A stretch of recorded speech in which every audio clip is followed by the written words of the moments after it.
Hello everyone, my name is Sulaiman Sawari. Welcome to my YouTube channel. In this video, I will be doing Mentos versus soda experiments. You guys are probably wondering why soda explodes when you add Mentos to it.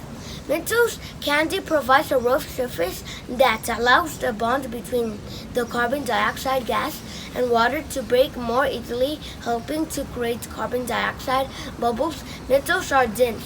They sink rapidly through the liquid, causing a fast, large eruption. Now let's see what happens when you add Mentos to soda.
That was incredible, amazing!